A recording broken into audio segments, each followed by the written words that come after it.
Hi friends, welcome to village వంటకాలు. Friends, వాళ్ళ నేను ఒక మంచి రెసిపీతో మీ ముందుకు వచ్చాను. ఇవాళ రెసిపీ వచ్చేసి బాలామృతంతో కేక్. బాలామృతం మనకి అంగన్వాడీ సెంటర్లో ఇస్తూ ఉంటారు కదా ఫ్రెండ్స్. బాలామృతంని వేస్ట్ చేయకుండా ఈ పిండితో ఏదో ఒక ఐటెం చేసి ఏదో ఒక రెసిపీని పిల్లలకు చేసి ఇచ్చినట్లయితే బాలామృతంలో ఎన్నో విటమిన్స్, ప్రోటీన్స్ ఉంటాయి కాబట్టి చాలా హెల్దీ. బాలామృతంతో కేక్ చేసుకోవడం చాలా ఈజీ అండి. ఇక ఆలస్యం చేయకుండా ఈ టేస్టీ కేక్ని ఎలా రెడీ చేసుకోవాలి, దాని ప్రాసెస్ ఏంటో చూద్దాము. ముందుగా బాలామృతం పిండిని 2 కప్స్ వరకు తీసుకోవాలి. నేను ఇక్కడ మెజర్మెంట్స్ అన్నీ కూడా ఈ కప్తోనే చూపిస్తున్నాను. ఒక మిక్సీ జార్ని తీసుకొని అందులో 2 కప్స్ వరకు బాలామృతం పిండిని తీసుకోవాలి.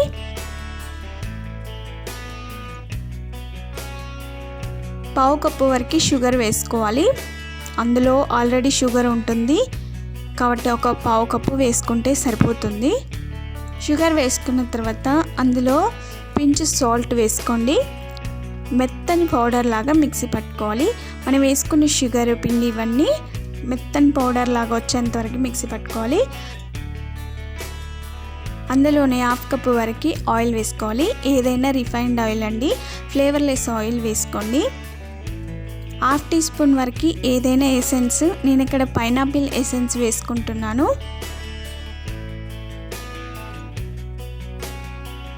తర్వాత 1 కప్పు వరకు కాచి చల్లార్చిన పాలను తీసుకొని ఫస్ట్ కొన్ని వేసుకోండి. పిండిని ఒకసారి బాగా కలుపుకోవాలి. ఎక్కడ కూడా ఉండలు లేకుండా బాగా కలుపుకొని కేక్ బ్యాటర్కి పిండిని మొత్తం మిక్సీలోనే కలుపుకుంటున్నామండి. డైరెక్ట్ అన్నీ వేసుకొని మిక్సీ పడతాము. కేక్ చాలా బాగా వస్తుంది. మనం వేసుకున్న ఇంగ్రీడియంట్స్ అన్నీ పిండితో చక్కగా కలిసిపోతాయి. తర్వాత అందులో 1 టీ స్పూన్ వరకు బేకింగ్ పౌడర్ వేసుకోవాలి. బేకింగ్ పౌడర్ లేని వాళ్ళు బేకింగ్ సోడా 1/2 టీ స్పూన్ వేసుకుంటే సరిపోతుంది. వేసుకున్న తర్వాత ఒకసారి బాగా కలుపుకొని మరలా మిక్సీ పట్టుకోవాలి. పిండి కన్సిస్టెన్సీని చూసుకుంటూ కొన్ని పాలను యాడ్ చేసుకుంటూ మనం ఈ పిండి బ్యాటర్ని మిక్సీ పట్టుకోవాలి. మధ్య మధ్యలో ఇలా స్పూన్తో కలుపుతూ అన్నీ కలిసేలాగా బాగా కలుపుకొని మిక్సీ పట్టుకోవాలండి.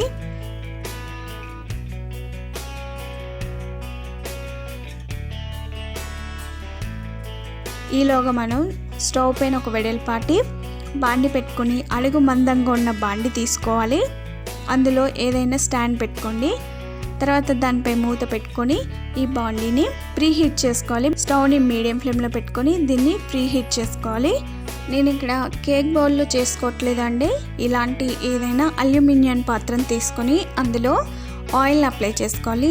అడుగు బాగాన అంచులోకి ఆయిల్ అప్లై చేసుకున్న తర్వాత దాంట్లో కొంచెం గోధుమ పిండి వేసుకొని ఇలా అంతటా కూడా స్ప్రెడ్ చేసుకోవాలి. ఇలా డస్టింగ్ చేసుకోవడం ద్వారా కేక్ అనేది బౌల్కి అతుక్కోకుండా వస్తుంది. పిండి కన్సిస్టెన్సీ ఈ విధంగా ఉండాలి. బాగా థిక్గా ఉండకూడదు, అలాగని లూజ్గా ఉండకూడదు. పిండిని ఒకే డైరెక్షన్లో పోసుకున్న తర్వాత మనం ట్యాప్ చేసుకోవాలి. ఎక్కడైనా ఎయిర్ బబుల్స్ ఉన్నా కూడా బ్రేక్ అయిపోతాయి. ఇలా బ్యాటర్ మొత్తం గిన్నెలోకి తీసుకున్న తర్వాత చాక్తో ఇలా డిజైన్ లాగా చేసుకోండి. తర్వాత బౌల్ని ఒకసారి ట్యాప్ చేసుకొని బాండీని ప్రీ హీట్ చేసుకున్నాం కదా అందులో పెట్టుకోవాలి. ఆ బౌల్ని బాండీలో పెట్టుకొని దానిపై మూత పెట్టుకోవాలి. మూత టైట్గా ఉంది పెట్టుకోవాలండి. లోపలి గాలి బయటికి రాకుండా మనం టైట్ మూతను పెట్టుకోవాలి. ఒక సైడ్ హోల్ ఉంది కాబట్టి దానికి పేపర్ పెట్టుకోండి. స్టవ్ని సిమ్లో పెట్టుకొని దీన్ని ఒక 40 మినిట్స్ వరకు ఇలాగే ఉంచి బేక్ చేసుకోవాలి. 40 మినిట్స్ తర్వాత చూడండి, మనకి కేక్ ఫ్లఫీగా పొంగింది. కేక్ రెడీ అయిందో లేదో చెక్ చేసుకోవాలి. ఒక నైఫ్ని కానీ లేదంటే టూత్ పిన్ని కానీ మనకి కేక్లో కుచ్చి చూస్తే పిండి అతుక్కోకుండా వచ్చినట్లయితే పర్ఫెక్ట్ కేక్ రెడీ అయినట్లే. చూసారా ఫ్రెండ్స్, ఇక్కడ బ్యాటరీ ఏమాత్రం అతుక్కోకుండా వచ్చేసింది. మనకి ఇక్కడ ఎంతో ఫ్లఫీగా ఉండే బాలామృతం కేక్ రెడీ అయినట్లే. మంచి కలర్ కూడా వచ్చేసిందండి. 40 మినిట్స్ తర్వాత స్టవ్ ఆఫ్ చేసుకొని మనకి రూమ్ టెంపరేచర్ వచ్చేంత వరకు దీనిని చల్లారనివ్వాలి. ఇలా చల్లగైన తర్వాత చూడండి ఎంతో ఫ్లఫీగా ఉండే బాలామృతం కేక్ రెడీ అయినట్లే. చాలా బాగుందండి. లోపల సాఫ్ట్గా ఫ్లఫీగా సూపర్ టేస్టీగా ఉంది. పిండి కన్సిస్టెన్సీని కరెక్ట్గా కలుపుకున్నట్లయితే కేక్ పొంగుతూ చాలా బాగా వస్తుంది. ఎన్నో పోషకాలు ఉండే బాలామృతంతో ఇలా కేక్ చేసి పెట్టినట్లయితే పిల్లలు కూడా బోర్ కొట్టకుండా తినేస్తారు. పిల్లలకి కేక్స్ అంటే చాలా ఇష్టం కదా. ఇలా అప్పుడప్పుడు వాళ్ళకి చేసి పెట్టినట్లయితే చాలా ఇష్టంతో తినేస్తారండి. ఇలా రెడీ చేసుకున్న కేక్ కట్ చేసి చూపిస్తాను.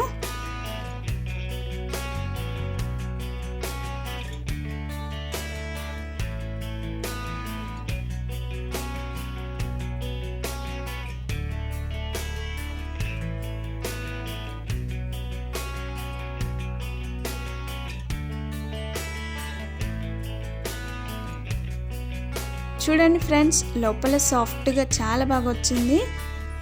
చూసారా ఫ్రెండ్స్, బాలామృతంతో ఎంతో టేస్టీగా ఉండే కేక్ని ఈజీగా రెడీ చేసుకున్నాము. మరి మీరు తప్పక ట్రై చేస్తారు కదా. మరిన్ని ఇలాంటి ఎన్నో వెరైటీ రెసిపీస్ కోసం మా ఛానల్ని సబ్స్క్రైబ్ చేసుకోండి. మీకు ఈ వీడియో నచ్చినట్లయితే లైక్ చేయండి, షేర్ చేయండి. మీరు తప్పక ట్రై చేసి మీకు ఎలా వచ్చిందో మీ ఫీడ్బ్యాక్ని కామెంట్ చేయండి. Thank you for the watching. Bye bye.